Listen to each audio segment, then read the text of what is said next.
Miss হবে না আপনার পছন্দের টিভি শো। দেখুন জি5 অ্যাপে একদম ফ্রি। ঠাকুর মশাই বলছি, একটু বিয়ের ব্যবস্থা করা যাবে? মানে শুধু একটু সিঁদুর দান, ব্যাস। আমি আমার হবু স্ত্রীকে সঙ্গে নিয়ে এখানে এসেছি।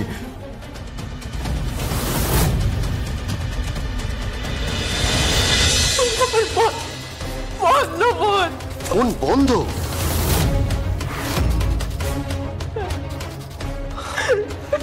তাহলে কি হবে? তুমি একদম টেনশন করো না, ঠিক আছে? আমি দেখছি কি করা যায়। আরে তুমি এখন কোথায় যাবে? তুমি তো সবে এলে। বিশ্রাম নাও, তুমি এখন কি যাও, বিশ্রাম নাও। হ্যাঁ হ্যাঁ, তাই তো, ও তো বিশ্রাম করবে। তোমার মেয়ের বিয়ে বলে কথা। হ্যাঁ, ওকে ওকে তো ভুরি ভোজ করাতে হবে, মামা বলে কথা। ভোজ তো খেতেই হবে। কৌশিকী, তুমি এত সেলফ সেন্টার্ড কেন বলো তো? মেয়েটা একটা কাকে বিয়ে করতে যাচ্ছে, এরকম একটা ডিসিশন নিচ্ছে, তার মধ্যে তুমি ওকে যেতে বারণ করছো। আচ্ছা কাকিমণি, তোমরা কি সারাটা জীবন শুধু আমাকে ভুলই বুঝে যাবে? সারাটা জীবন? কখনো তো একটু বিশ্বাস করার চেষ্টা করো যে যেটা আমি বলছি সেটা পরিবারের মঙ্গলের জন্য বলছি। আচ্ছা, কি মঙ্গল, কি মঙ্গল? কাকিমণি, স্বয়ম্ভু এখন চেষ্টা করলো না, ওই নাম্বারটাতে কোনোভাবেই ট্র্যাক করতে পারবে না। আননেসেসারি ছেলেটা তো ঘুরে বেড়াবে রাস্তা রাস্তায়। তাহলে কি হবে বলো? কি হবে মেয়েটা? মানে ও কি বিয়ে করে ফিরে আসবে? সেটাই তো লাখ টাকার প্রশ্ন।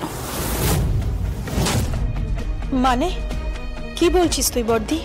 বুঝতে পারলাম না কৌশিকী, এত হেয়ালি করছো কেন? কাকিমণি, পৃথার এই বাড়ি থেকে বেরিয়ে যাওয়াটা কোনোভাবেই বিয়ে পর্যন্ত গড়াবে না, চিন্তা করো না। বর্দি, তুমি কি করে বলছো? ঠিক যে বিশ্বাসে বলেছিলাম না যে সংকল্প এ বাড়িতে ফিরে আসবে, যে বিশ্বাসে বলেছিলাম যে আমার মেয়ে কাকুন লগ্ন ভ্রষ্টা হবে না, সেই বিশ্বাসেই বলছি পৃথার এই বাড়ি থেকে বেরিয়ে যাওয়াটা বিয়ে পর্যন্ত কিছুতেই গড়াতে দেওয়া যাবে না। কারণ এই পরিবারের প্রতি আমি দায়বদ্ধ, আর এইটুকু ভরসা বিশ্বাস আমায় করতে পারিস প্রীতি, এইটুকু ভরসা করতে পারিস। বিশ্বাস করি তো বর্দি, তোকে বিশ্বাস করি। আর যদি পৃথা বিয়ে করে আসে, তার দায় আমার। তার দায় আমার।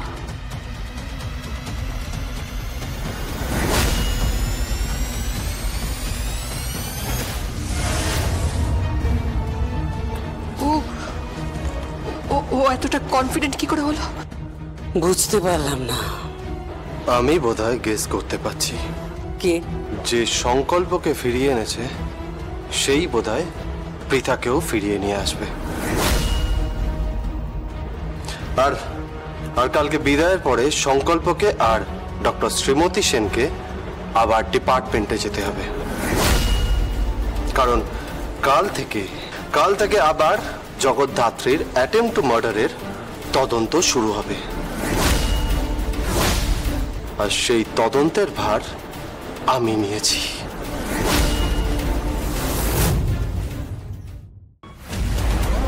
হ্যালো, সংকল্প হাত থেকে ফসকে গেছে তো কি হয়েছে?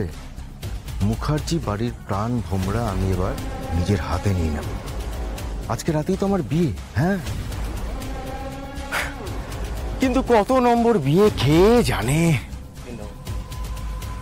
মাই ডিয়ার ডার্লিং পৃথা, আমি আসছি।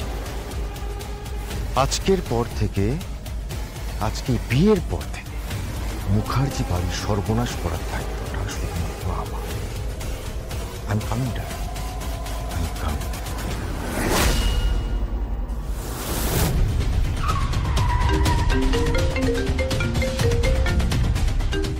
জয়েশ সান্যালের ফোন থেকে ফোন। হ্যালো, কে বলছো? ওকে, পৃথাকে ট্রেস করতে পেরেছো? আচ্ছা, কে বলছো তুমি? হ্যালো, কেটে দিল। প্রীতাকে ট্রেস করতে পেরেছে। নন্দী, স্যার। এখানে একটা মন্দির আছে না, ওই শিবের মন্দির, হ্যাঁ স্যার। ওখানে চলো। ওকে স্যার, এই চলো।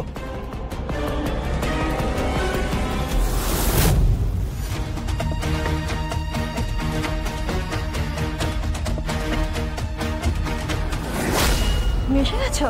হ্যাঁ। কিন্তু তুমি তো ধুতি পাঞ্জাবি পরে এসছো, আমি তো বেনারসি পরিনি, যদিও একটা ডিজাইনার শাড়ি পরে এসছি। আরে কিচ্ছু হবে না, কিচ্ছু হবে না। দেখো, বিয়েতে বেনারসি শাড়ি পরাটা একটা উপলক্ষ মাত্র, কিন্তু মাই ডার্লিং, আসল উদ্দেশ্য তো বিয়ে করাটা। দেখো, ভালোবাসি কিন্তু তোমাকে, খুব ভালোবাসি তোমাকে। আর আজ রাতের পর কিন্তু তুমি আমার হয়ে যাবে, আর আমি তোমার।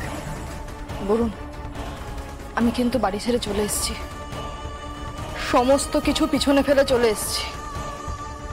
তুমি কিন্তু আমায় গ্রহণ করো, তুমি কিন্তু আমায় সসম্মানে গ্রহণ করো। আমি যেন আমার বাড়ির লোকের কাছে ছোট না হয়ে যাই, আমাকে যেন কখনো কোনোভাবে শুনতে না হয় যে আমি ভুল করেছি। শোনো না, আমি তোমার উপর এইটুকু বিশ্বাস তো রাখতে পারি, বলো? পারবে পারবে পারবে পারবে তো ডার্লিং, অবশ্যই পারবে। তুমি বিশ্বাস করতে পারবে তো আমাকে। আর সময় নষ্ট করে লাভ নেই, এসো এসো এসো। কি হলো, এসো।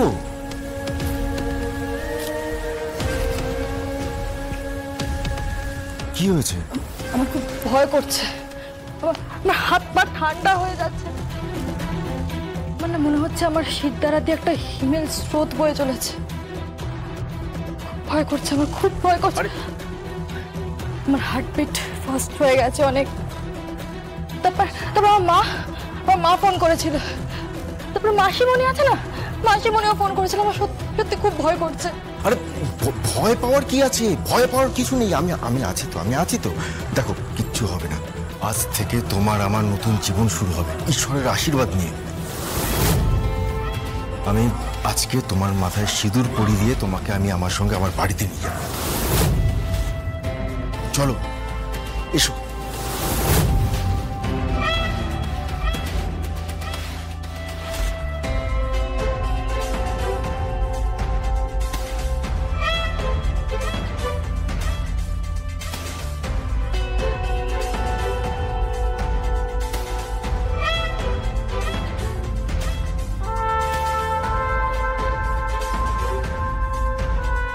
ঠাকুর মশাই, বলছি একটু বিয়ের ব্যবস্থা করা যাবে? মানে শুধু একটু সিঁদুর দান, ব্যাস। আমি আমার হবু স্ত্রীকে সঙ্গে নিয়ে এখানে এসেছি। একটু দেখুন না, যদি মানে বাবার আশীর্বাদ পেয়ে, বাবার আশীর্বাদ নিয়ে যদি আপনি আমাদের বিয়ের একটু আয়োজন করে দেন, একটু সিঁদুর দানের ব্যবস্থা করে দেন, আর আপনি যদি সাথে একটু মন্ত্র উচ্চারণ করে দেন, তাহলে তো আমাদের বিয়েটা সম্পন্ন হয়ে যাবে। আমরা না হয় রেজিস্ট্রি পরে করেই নেবো অবশ্যই।